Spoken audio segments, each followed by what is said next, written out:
Hello dear aspirants, welcome to today's class. মই নিতাশ্ৰী আপোনালোকক সকলোকে এই কুহিপাতলৈ স্বাগতম জনাইছো। আমি সাম্প্ৰতিক যিবিলাক বাতৰি আছিলে সেই বাতৰিসমূহৰ বিষয়ে আলোচনা কৰি আছিলো। আমি ইতিমধ্যে অক্টোবৰ মাহৰ বাতৰিসমূহ আলোচনা কৰিছো। আজি ক্লাছটোত নৱেম্বৰ মাহৰ প্ৰথম সপ্তাহটো 1 পৰা 7 তাৰিখলৈকে যিখিনি গুৰুত্বপূৰ্ণ বাতৰি আছে সেই বিষয়ে আলোচনা কৰিম। ইয়াত মই 10টা ইম্পৰ্টেন্ট কাৰেণ্ট এফেয়াৰ্স মই এড কৰিছো। তাৰ বাহিৰেও থাকিব পাৰে আপোনালোকৰ দৃষ্টিত যদি তাৰ বাহিৰেও কিছুমান ইম্পৰ্টেন্ট টপিক থাকে নিউজত সেইখিনি আপোনালোকে নিজৰ ফালৰ পৰা এড কৰিব কাৰণ ইমান সম্ভৱো নহয় এটা ক্লাছত 10টাতকৈ বেছি টপিক এড কৰাটো আৰু গোটেইখিনি বস্তু অসমীয়া মাধ্যমৰ সুবিধা হোৱাকৈ মই অসমীয়াত ৰাখিবলৈ চেষ্টা কৰিছো আশা কৰিছো আপোনালোকে সকলোৱে ক্লাছেছখিনি ফলো কৰি আছে আৰু আগলৈ ভালকৈ চাই থাকিব বুলি আজি পাৰ্টিকুলাৰ ক্লাছটোত আমি এই 10টা টপিকৰ বিষয়ে ডিসকাস কৰিম যিখিনি 1 তাৰিখ পৰা 7 তাৰিখৰ ভিতৰৰ বাতৰিসমূহত আহি আছিল আৰু আপোনালোকৰ সুবিধা হোৱা হয় গোটেইখিনি মই অসমীয়াত ৰাখিছো আৰু পিপিটি খিনি যেখিনি বা পিডিএফ টো আপোনালোকে সেই পাৰ্টিকুলাৰ WhatsApp গ্ৰুপটো যদি জয়েন হৈছে তাত গোটেইখিনি উপলব্ধ হ'ব একেলগে প্ৰথমটো আছে 2025 চনৰ এপেক সন্মিলন এপেক মানে হৈছে এছিয়া পেচিফিক ইকনমিক কোঅপাৰেচন য'ত আমাৰ পেচিফিক যিখন অচেন আছে প্ৰশান্ত মহাসাগৰৰ ওচৰৰ এছিয়াৰ যিখিনি কান্ট্ৰি আছে সেইখিনি একেলগে কি এছিয়া এপেকৰ আন্ডাৰত ধৰা হয় আৰু ৰিসেন্টলি তাৰ কি হৈ গৈছে গংগুজ যিখন আছে সাউথ কোৰিয়াৰ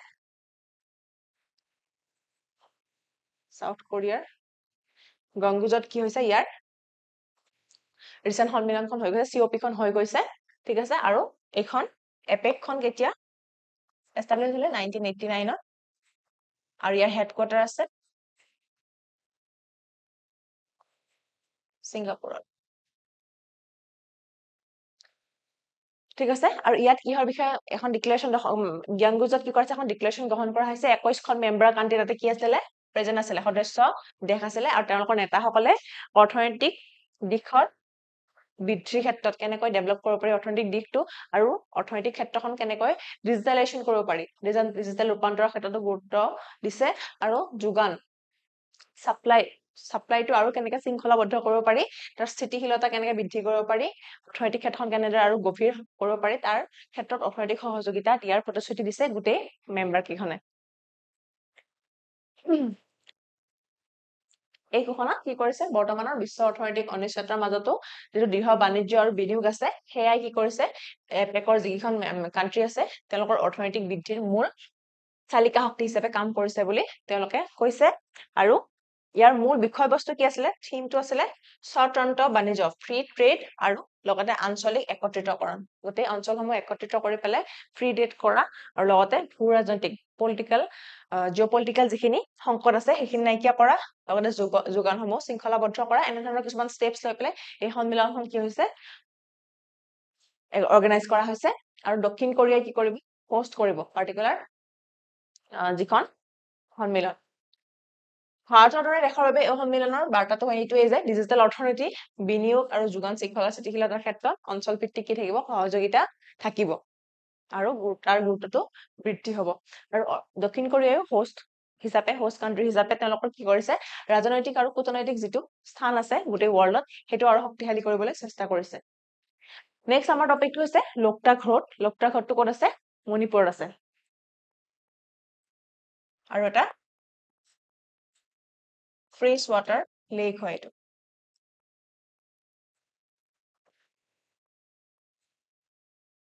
ঠিক আছে আৰু তাৰ কি হৈছে ৰিসেন্টলি নাগালেণ্ড ইউনিভাৰ্সিটি ফালৰ পৰা তাতে কি কৰিছে ষ্টাডি কৰা হৈছে ৰিসাৰ্চ কৰা হৈছে আৰু ৰিসাৰ্চত কি পোৱা গৈছে যে লোকটাক হ্ৰদৰ পানীখিনি লাহে লাহে কি হ'ব যে প্ৰদূষিত হ'ব ধৰিছে আৰু তাৰ কাৰণসমূহ কেনে ধৰণৰ বুলি কৈছে যিখিনি তাৰ কাষৰ ভূমি আছে তাৰ পাৰ্টিকুলাৰ জায়গাটোৰ কাষৰ ভূমিখিনি বেলেগ বেলেগ ক্ষেত্ৰত ব্যৱহাৰ হৈছে প্ৰথমতে তাত মানুহ কম আছিলে লাহে মানুহ বেছি হয় তাৰ লগতে কৃষি ক্ষেত্ৰত ব্যৱহাৰ হ'ল জুম খেতিত ব্যৱহাৰ হ'ল আৰু লাহে তাৰ কাষে পাজৰে পলিউশন বিলাক বৃদ্ধি হ'ল আৰু লগতে সেই ঠাইখিনিৰ পানীৰ লৈ সেই পাৰ্টিকুলাৰ বস্তুবিলাক আহাৰ লগে লগে মানুহৰ ওয়েস্টেজ বিলাক আহাৰ লগে লগে লোকটাক ক্ষেত্ৰৰ পানীখিনিও কি হৈছে পলিউটেড হ'ব আৰম্ভ কৰিছে আৰু তাৰ লগে লগে জৈৱ বৈচিত্ৰ্য আৰু পৰিৱেশ ব্যৱস্থাৰ ওপৰতো কি হৈছে সংকট আমি আহিছে সেই পানীৰ প্ৰদূষণ হোৱাৰ লগে লগে নম্বুল নদী বুলি যিখন এখন নদী আছে ইম্ফল চহৰৰ মাজেৰে গৈ পেলাই লোকটাক হ্ৰদত মিলিত হয় তাত কি হৈছে অক্সিজেনৰ পৰিমাণ আটাইতকৈ কম বুলি কৈছে আৰু প্ৰদূষণৰ পৰিমাণ আটাইতকৈ বেছি হৈছে কাৰণ পাৰ্টিকুলাৰ যিখিনি 47% কৃষি ক্ষেত্ৰ আছে আৰু 11% কি জনবসতি অঞ্চল আছে তাৰ পৰা গোটেই যিখিনি ওয়েস্টেজ আছে ওয়েস্টেজখিনি নম্বুল নদীৰ পৰা আহি পেলাই সেই লোকটাক হ্ৰদতে পৰে আৰু বনেৰে আবৃত অঞ্চলৰ পৰা অহা নদীসমূহ ইৰিল বা থৌবাল এনে নদীসমূহৰ তুলনামূলকভাৱে শুদ্ধ পানী লৈ আহে, যাৰ মানে বনাঞ্চল হ্ৰদৰ পানী সংৰক্ষণত মুখ্য ভূমিকা লৈছে। এই পাৰ্টিকুলাৰ নদীখনে যদি ৱেষ্টেজ লৈ আহে, এনেকুৱা কিছুমান নদীও আছে যিখিনিয়ে কি কৰে শুদ্ধ পানী কঢ়িয়াই পেলাই লোকতাক হ্ৰদলৈকে আহে। আৰু লোকতাক হ্ৰদখনত কি আছে, এনেকুৱা কিছুমান বায়'মাছ বিলাক আছে যিবিলাক পানীত উপঙি থাকে। আৰু বায়'মাছ বিলাক আমি দেখাত এনেকুৱা লাগিব যে পানীত উপঙি আছে, তাৰ ইমান বেলেঞ্চ নাই, ঠিক আছে, কিন্তু ইয়াত ইমানে মানে শক্তি আছে, তাত মানুহে বসতি কৰিবও পাৰে আৰু লগতে কি কৰিব পাৰে, তাত মানে আমাৰ ৱাইল্ড লাইফ বিলাকো তাতে থাকিব পাৰে। আৰু ইয়াৰে চবতছে ডাঙৰ যিটো এনে বায়'মাছ আছে, তাত কি আছে, সেইখন 14 বৰ্গ কিলোমিটাৰৰ ডাঙৰ হয়। তাত কি আছে, এখন নেশ্যনেল পাৰ্ক আছে, কেবুল লামজাও বুলি যিখনক কোৱা হয়, ঠিক আছে, কেবুল লামজাও বুলি কোৱা হয় নেশ্যনেল পাৰ্ক। সেইখন আছে only floating national park of the world. সেই পাৰ্টিকুলাৰ বায়'মাছখনৰ ওপৰত এইখন কেবুল লামজাওখন আছে। আৰু সেই বায়'মাছ কেইখনক কি বুলি কোৱা হয়, ফুংদি বুলি কোৱা হয়। মেইটে যিটো লেংগুৱেজ আছে, মণিপুৰী লোকেল লেংগুৱেজ মেইটে, সেই মেইটে লেংগুৱেজত কি বুলি কোৱা হয়, ফুংদি বুলি কোৱা হয়। আৰু বিশ্বৰ একমাত্ৰ পানীত উপঙি থকা ৰাষ্ট্ৰীয় উদ্যান। আৰু কেবুল নদীত, কেবুল লামজাও নেশ্যনেল পাৰ্কত কি আছে, চাংগাই ডিয়েৰ বা চাংঘাই হৰিণ বুলি এটা এনিমেল আছে। সেইটো অকল তাতেই পোৱা যায়, পাৰ্টিকুলাৰ এৰিয়াটোত পোৱা যায়। আৰু সেই হৰিণটো হৈছে, চাংঘাই হৰিণটো মণিপুৰৰ এটা মণিপুৰৰ নেশ্যনেল এনিমেল বা ৰাজ্যিক জীৱ, ঠিক আছে। আৰু লাহে লাহে যদি এই প্ৰদূষণটো কন্ট্ৰল কৰা নহয়, লাহে লাহে গোটেই লোকতাক হ্ৰদটোৰ লগতে এই নেশ্যনেল পাৰ্কখনৰ ওপৰতো সংকট নামি আহিব বুলি কৈছে। আৰু যিহেতু আৰু এটা কথা মই এইখিনিতে ক'ব বিচাৰিছো যে ৰাষ্ট্ৰীয় উদ্যানখন যিহেতু সেই উপঙি থকা বায়'মাছটোৰ ওপৰত আছে, তাত কি হয়, যেতিয়া হৰিণটো চলা ফুৰা কৰি থাকে সেই নেশ্যনেল পাৰ্কখনত, পাৰ্টিকুলাৰলি সেই মাটিটো অলপ অলপ লৰি থাকে। লৰি থাকিলে দূৰৰ পৰা কি হয়, দেখা হয় যে সেই হৰিণটো নাচি থকাৰ নিচিনা মানে দেখা পোৱা যায় দূৰৰ পৰা। আৰু সেইকাৰণে ডেন্সিং ডিয়াৰ বুলিও কোৱা হয় সেই চাংঘাই হৰিণটো, ঠিক আছে। আৰু সেই হ্ৰদটো বহুত মানে সেই ঠাইৰ মানুহৰ কাৰণে মাছ ধৰা, পৰ্যটনৰ কাৰণে বহুত মানুহে তাত টুৰিষ্ট হিচাপে আহে। আৰু জলবিদ্যুৎ উৎপাদনৰ ক্ষেত্ৰতো কি হয়, জীৱিকাৰ উৎস হিচাপে মানুহে ব্যৱহাৰ কৰে। কিন্তু বৰ্তমানৰ প্ৰদূষণ, ভূমিক্ষয় আৰু কিছুমান আনষ্ট্ৰাকচাৰ্ড কৃষি কাৰ্যই তাতে কি কৰিছে, লাহে লাহে ধ্বংসৰ মুখলৈ ঠেলি নিছে। সেই ক্ষেত্ৰত তাক সংৰক্ষণ কৰাটো বহুত বেছি কি হয়, ইম্পৰ্টেণ্ট হয়। আৰু সেইকাৰণে 1990ত কি কৰিছে, ইয়াক ৰামচাৰ চাইটৰ ভিতৰতো অন্তৰ্ভুক্ত কৰা হৈছে।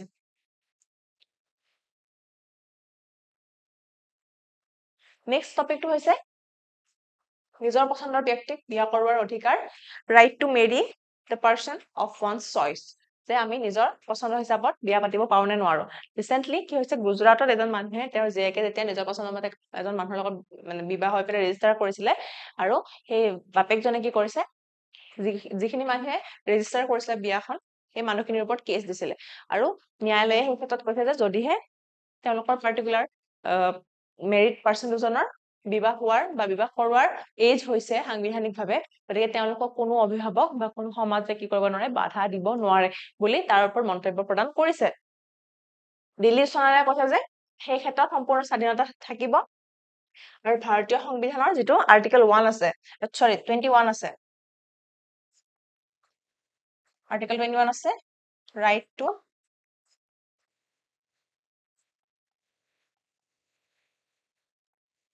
টু লাইফ মানে অকল জীয়াই থকাৰ অধিকাৰ নহয়, ৰাইট টু লিভ আ ডিগনিফাইড লাইফ, যাতে আমি ডিগনিটি বা সন্মান সহ এটা ডিগনিফাইড লাইফ জীয়াব পাৰো। সেইটো ৰাইট আমাক কিয় দিয়া হৈছে, আৰ্টিকেল 21। আৰু আৰ্টিকেল 21টো হৈছে পাৰ্ট 3, কনষ্টিটিউচনৰ পাৰ্ট 3ত আছে। সংবিধানৰ 3য় অংশত থকা যিখিনি ৰাইটছ আছে সেইখিনি কি বুলি কোৱা হয়, ফাণ্ডামেণ্টেল ৰাইটছ বা মৌলিক অধিকাৰ বুলি কোৱা হয়, যিখিনিৰ কাৰণে সংবিধানে কি দিছে, বিশেষ প্ৰটেকশ্যন দিছে আৰু আইনী সুৰক্ষা দিয়া আছে। সেইখিনি যদি আমাৰ কোনো ফালৰ পৰা কি হয়, ভাইলেট হয়, আমি লগে লগে তাক কৰিব পাৰো, আইনৰ ওচৰলৈ গৈ পেলাই তাৰ বিষয়ে জনাব পাৰো। গতিকে যিহেতু এই particular right to marry the person of your choice বুলি যিটো ৰাইট দিছে, সেইটো যিহেতু আৰ্টিকেল 21ৰ আণ্ডাৰ এড কৰা হৈছে, গতিকে এতিয়াৰ পৰা কি হ'ব, সেইটো এটা সাংবিধানিক সেইটো এটা ফাণ্ডামেণ্টেল ৰাইট হ'ব। আৰু তাক কি হ'ব, আইনৰ ফালৰ পৰা সুৰক্ষা প্ৰদান কৰা হ'ব। ৰিচেণ্টলি 2017 চনত ৰাইট টু যিটো প্ৰাইভেচি আছিলে, ৰাইট টু প্ৰাইভেচিটো কি কৰা হৈছে, আৰ্টিকেল 21ৰ আণ্ডাৰতে এড কৰা হৈছে। গতিকে আমাক জীয়াই থাকিবলৈ যিমানখিনি সা সুবিধাৰ প্ৰয়োজন হয়, সেই গোটেইখিনি আৰ্টিকেল 21ৰ মানে আণ্ডাৰত সোমাব। লাগিলে ৰাইট টু প্ৰাইভেচি হওক, ৰাইট টু মেৰি হওক, এই গোটেইখিনি সোমাব। আৰু সেই ক্ষেত্ৰত আমাৰ ন্যায়ালয়ৰ ফালৰ পৰা দিয়া হৈছে যে কোনেও এই ক্ষেত্ৰত হকা বাধা কৰিব নোৱাৰিব, সেইটো লিগেলি একচেপ্টেবল নহব, লাগিলে তেওঁ নিজৰ মাক বাপেকে নহওক কিয়, ঠিক আছে। আৰু এই ক্ষেত্ৰত এই পাৰ্টিকুলাৰ ষ্টেপটো লোৱাৰ আৰু এটা কাৰণ আছে, যিটো কাৰণ হৈছে যে আমাৰ যিখিনি বৰ্ণভেদ আছে, আমাৰ সমাজত এতিয়াও কিছুমান ঠাইত বৰ্ণভেদ আছে যে ইণ্টাৰকাষ্ট বিবাহসমূহ মানি লোৱা নহয়, বহুত ক্ষেত্ৰত বহুখিনি অভিভাৱকে এতিয়াও নামানে, আৰু সেই যিটো ডিফাৰেঞ্চিয়েচন আছে এতিয়াও সেইটো নাইকিয়া কৰিবলৈ সমাজৰ মাজত একত্ৰিতকৰণ আনিবলৈও আমাৰ ন্যায়ালয়ৰ ফালৰ পৰা কি কৰা হৈছে, এই বিশেষ ষ্টেপটো লোৱা হৈছে, ইনিচিয়েটিভটো লোৱা হৈছে। আৰু এনে দম্পতি যিবিলাক আছে তেওঁলোকক কি দিয়া হ'ব, সুৰক্ষা দিয়া হ'ব আৰু আইনীভাৱে তেওঁলোকক সহায় কৰা হ'ব, যিহেতু লাগিলে নিজৰ পেৰেণ্টছে নিবিচাৰক কিয়, তেওঁলোকৰ যদি এজ হৈছে আৰু নিজে ডিচাইড কৰিছে তেওঁৰ লগত মই বিয়া হ'ব বিচাৰো, কিন্তু তেওঁ সেই ক্ষেত্ৰত কোনেও ৰখাব নোৱাৰে, বাধা দিব নোৱাৰে। নেক্সট আমাৰ টপিকটো হৈছে চাইটছ, যিখন চাইটছৰ ফুল ফৰ্মটো হৈছে convention on international trade in endangered species of wild fauna and flora. আমাৰ যিবিলাক wild fauna and flora and fauna আছে, উদ্ভিদ বা প্ৰাণীসমূহ আছে, সেইখিনি যিখিনি এনডেঞ্জাৰ্ড হৈ আছে তাৰ ট্ৰেডৰ ক্ষেত্ৰত ইণ্টাৰনেশ্যনেল ট্ৰেড যদি কৰিবলগীয়া হয়, ইণ্টাৰনেশ্যনেল যদি আনা নিয়া কৰিবলগীয়া হয়, সেই ক্ষেত্ৰত কি আছে, এখন কনভেনশ্যন বনাই দিছে। তেওঁলোকে কি কৰে, পাৰ্টিকুলাৰলি সেই বস্তুটোৰ ওপৰত এডভাইচ কৰে যে এইটো কেতিয়া কৰিব লাগিব, কেতিয়া ৰখাব লাগিব। ৰিচেণ্টলি আমাৰ ভাৰতৰ ক্ষেত্ৰতো পৰামৰ্শ দিছে যে সাম্প্ৰতিকভাৱে কি কৰিব লাগিব, পোৱা প্ৰতিবেদনত ভাৰতক কেইদিনমানৰ কাৰণে মানে পাৰ্টিকুলাৰ টাইমটোৰ কাৰণে এতিয়া সাময়িকভাৱে এই আমদানি বা ৰপ্তানিসমূহ বন্ধ কৰি ৰাখিবলৈ কোৱা হৈছে। বিশেষকৈ যিবিলাক সংকটাপন্ন প্ৰজাতি আছে, এনডেঞ্জাৰ্ড হওক বা ভালনাৰেবল হওক, চিম্পাঞ্জি, গৰিলা, হিম চিতাবাঘ মানে স্নো লিঅপাৰ্ড, এনেধৰণৰ যিখিনি সংকটাপন্ন প্ৰজাতি আছে তেওঁলোকৰ কাৰণে বিশেষ মানে কেয়াৰফুল হ'ব দিছে, চাইটছৰ ফালৰ পৰা এয়া আহ্বান জনাইছে। চাইটছৰ লগতে ইণ্টাৰনেশ্যনেল যিখন consortium on combating wildlife crime বুলি যিখন আছে, তেওঁলোকেও এই ক্ষেত্ৰত প্ৰতিবেদন দিছে। 2024 চনৰ যিখন প্ৰতিবেদন আছে, 124খন দেশক কি কৰিছে, বন্যপ্ৰাণীৰ ক্ষেত্ৰত যদি কিবা ক্ৰাইম হয় সেই ক্ষেত্ৰত তেওঁলোকৰ যিখিনি ইনিচিয়েটিভ থাকে সেইখিনি আৰু ষ্ট্ৰং কৰিবলৈ দিছে, যাতে মানুহে ৱাইল্ড লাইফৰ ক্ষেত্ৰত ক্ৰাইম কৰিবলৈ সাহস নকৰে। আৰু চাইটছৰ যিখন COP হ'ব, 20তম COP যিখন হ'ব, সেইখন 2025 চনত উজবেকিস্তানত অনুষ্ঠিত হ'ব। ঠিক আছে, সেইখন কেতিয়া হ'ব, 24 নৱেম্বৰৰ পৰা 5 ডিচেম্বৰলৈকে উজবেকিস্তানৰ সামাৰকান্দ নামৰ যিখন চহৰ আছে তাত অনুষ্ঠিত হ'ব। তাৰ আগতে গোটেইখিনি তেওঁলোকে ৰিপৰ্টখিনি ইয়াত প্ৰকাশ কৰি দিছে। আৰু মাৰ্কিন যুক্তৰাষ্ট্ৰৰ এই ক্ষেত্ৰত কোনো ধৰণৰ মন্তব্য কৰা নাই বা তেওঁলোকে প্ৰজাতিৰ ক্ষেত্ৰত কোনো ধৰণৰ বিশেষ নতুন ষ্টেপ লোৱা নাই কাৰণে যিখিনি বন্যপ্ৰাণীৰ সংৰক্ষকসকল আছে তেওঁলোকে এই ক্ষেত্ৰত অলপ হতাশ হৈছে। নেক্সট টপিকটো আছে মহিলা ODI ৱৰ্ল্ড কাপ। ৰিচেণ্টলি আপোনালোকে চাগে নিউজত দেখিয়ে আছে, 2025 বৰ্ষৰ মহিলা ODI কি হৈছে, আমাৰ ভাৰতবৰ্ষই ফাইনেলত জয়ী হ'বলৈ সক্ষম হৈছে। আৰু এইখন আছিলে 13তম। 1975 যেতিয়া মেন্স ৱৰ্ল্ড কাপ ষ্টাৰ্ট হৈছিলে, তাৰ দুবছৰ আগতে 1973 পৰাই মহিলা ৱৰ্ল্ড কাপ ষ্টাৰ্ট হৈছিলে। এইটো এটা আশ্চৰ্যজনক কথা যদিও হয়। আৰু 13তম মহিলা ODI বিশ্বকাপৰ 30 ছেপ্টেম্বৰৰ পৰা 2 নৱেম্বৰলৈকে হৈছিলে। আৰু তাত 8খন দেশে তাত অংশগ্ৰহণ কৰিছে। ঠিক আছে, আয়োজক দেশ কোন আছিলে, ভাৰত আৰু শ্ৰীলংকাই কি কৰিছিলে, অৰ্গেনাইজ কৰিছিলে গোটেই খেলখন। আৰু ফাইনেলত ভাৰতীয় মহিলা দলে দক্ষিণ আফ্ৰিকাক 52 ৰানত কি কৰিছে, পৰাজিত কৰিছে। আৰু ক'ত হৈছিলে, DY পাটিল ষ্টেডিয়াম আছিলে মুম্বাইৰ নাভিত। আৰু প্ৰথমবাৰৰ বাবে ভাৰতৰ মহিলা দলে এই বিশেষ ৰেকৰ্ডটো কৰিব সক্ষম হৈছে, জয়ী হৈ পেলাই। আৰু 2029 পৰা মহিলা ODI বিশ্বকাপত কি থাকিব, 10টা দল থাকিব, কাৰণ এই বছৰটোৰ পৰা বহুখিনি মহিলা এতিয়া কি হ'ব পাৰিব, ইনস্পায়াৰ হ'ব পাৰিব। আৰু এটা বিশেষ কথা যে যিটো আমাৰ এই মহিলা ক্ৰিকেট দল আছিলে 2025 চনত জয়লাভ কৰিলে, তেওঁলোকৰ কোচ আছিলে অমল মজুমদাৰ নামৰ এজন অসমীয়া ব্যক্তি। যেনেকে আমি চাক দে ইণ্ডিয়া যিখন মুভিখনত আমি দেখিবলৈ পাইছিলো যে শ্বাহৰুখ খানে কি আছে, তেওঁ নিজে নিজৰ সপোনটো পুৰা কৰিব পৰা নাছিলে। তেওঁ অমল মজুমদাৰৰ বহুত ভাল খেলাৰ পিছতো তেওঁ কি হোৱা নাছিলে, ইণ্ডিয়ান ক্ৰিকেট টিমত চিলেক্ট হোৱা নাছিলে, কিন্তু তেওঁ নিজৰ সপোনটো আজিৰ এই মহিলা যিটো দল আছে সেই দলটোৰ জৰিয়তে পুৰাবলৈ বা সঁচা কৰিবলৈ সক্ষম হৈছিল। গতিকে এইটো এটা আমাৰ কাৰণে আন এটা গৌৰৱৰ বিষয়। তাৰ লগতে উমা চেত্ৰী, আমাৰ অসমৰ জীয়ৰী, তেওঁ এই পাৰ্টিকুলাৰ টিমটোত আছে, হয়নে? আৰু দীপ্তি শৰ্মাই কি পাইছে, গোল্ডেন বলটো পাইছে।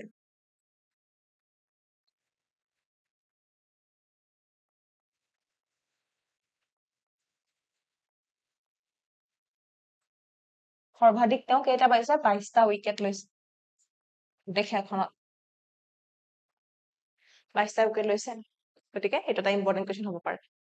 নেক্সট আছে COP30 অফ UNFCCC, United Nations framework convention on climate চেঞ্জৰ ক্ষেত্ৰত যিখন কনভেনশ্যন আছে তাত 30তম অধিৱেশন ৰিচেণ্টলি ডিক্লেয়াৰ কৰিছে যে ব্ৰাজিলৰ বেলেম চহৰত হ'ব 10 নৱেম্বৰৰ পৰা 21 নৱেম্বৰলৈকে 2025 বৰ্ষৰ। এমাজন অঞ্চলত হ'ব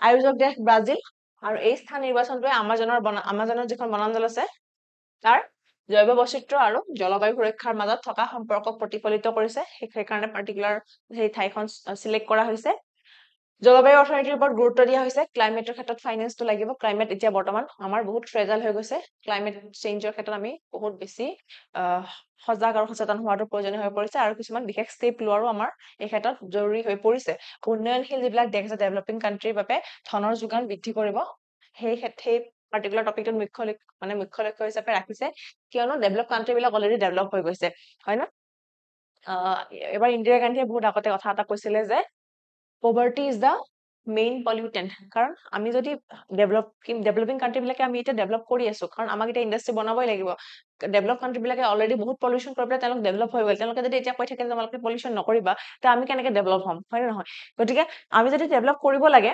গতিকে আমি এতিয়া পলিউশ্যন কৰিব লাগিব আৰু সেই ক্ষেত্ৰত বাকী যিবিলাক ডেভেলপ কাণ্ট্ৰি আছে তেওঁলোকে আৰু বেছি সজাগ হ'ব লাগিব হয়নে গতিকে তাৰ কাৰণে ডেভেলপিং কাণ্ট্ৰি বিলাকক ধনৰ যোগান ধৰি পেলাই ছাপৰ্ট কৰা হ'ব বুলি কৈছে Baku to Belem road map বুলি 2035 চনৰ ভিতৰত প্ৰতি বছৰে কি কৰিব $1.3 ট্ৰিলিয়ন যোগান লক্ষ্যমাত্ৰা হিচাপে ৰাখিছে এটা গোল ৰাখিছে যে $1.3 বিলিয়ন যোগান ধৰা হ'ব বুলি প্ৰতি বছৰে ঠিক আছে আৰু নেশ্যনেলি ডিটাৰমাইন কন্ট্ৰিবিউশন বুলি 64 এখন দেশৰ নতুন এনডিচি এটা বনাব তাত পৰ্যালোচনাৰ প্ৰতিবেদন প্ৰকাশিত হৈছে ইতিমধ্যে আৰু বৰ্তমান কেৱল 30% বিশ্ব নিৰ্গমন এই মানে এমিশন যেটো কাৰ্বন এমিশন এই ক্ষেত্ৰত লক্ষ্যৰ ভিতৰত আবদ্ধ 30% এমিশন কম কৰিব বুলি এটা এইম কৰা হৈছে তাৰপিছত প্ৰতিশ্ৰুতিৰ পৰা কাৰ্যকৰী কৰিব অকল প্ৰমিস হিচাপে নাৰাখে তাৰ পৰা কাৰ্যকৰীও কৰিব বুলি এটা ডিসিশন লৈছে কৈছে যে এতিয়া যদিও কাৰ্বন এমিশন হ্ৰাসৰ দিশত আগবাঢ়িছে তাৰ পিছতো যদি আমি কি নকৰো পদক্ষেপটোৰ গতিটো স্লো নকৰো আমি গতি আৰু বঢ়াব লাগিব যাতে আৰু এমিশনটো আৰু আমি কমাব পাৰো কোনে কৈছে কথাটো মুখ্য সম্পাদক সাইমন ষ্টিয়েলে কৈছে নেক্সট কৈছে বনৰক্ষা আৰু প্ৰকৃতি ভিত্তিক সমাধান আনিব লাগিব আমাজনৰ পৰিপ্ৰেক্ষিতত বন সংৰক্ষণ কৰিব লাগিব আৰু তাৰ কাৰণে যিমানখিনি সম্ভৱ হয় প্ৰকৃতি নিৰ্ভৰ উন্নয়নক আমি কি কৰিব লাগিব মানে যাতে আমি ক্লাইমেট বা নেচাৰক আমি হাৰ্ম নকৰাকে ডেভেলপ কৰিব পাৰো সেই ক্ষেত্ৰত আমি গুৰুত্ব দিব লাগিব নেক্সট এইটো হয়তো আপোনালোকে বাতৰি ৰিসেন্টলি দেখিছে বায়ু সেনাৰ কি হৈছে 93rd যেটো প্ৰতিষ্ঠা দিৱস বা 93rd air force day recently celebrate কৰা হৈছে আসলতে 8 অক্টোবৰতে সেলিব্ৰেট কৰা হৈ গৈছিলে কিন্তু আমাৰ আজি কেইদিনমান আগতে আমি কি দেখিছো আমাৰ গুৱাহাটীত কি হল এয়াৰ শো এটা অৰ্গানাইজ কৰা হল 93rd ডে সেলিব্ৰেশনৰ মাজৰে এটা পাৰ্ট হিচাপে আৰু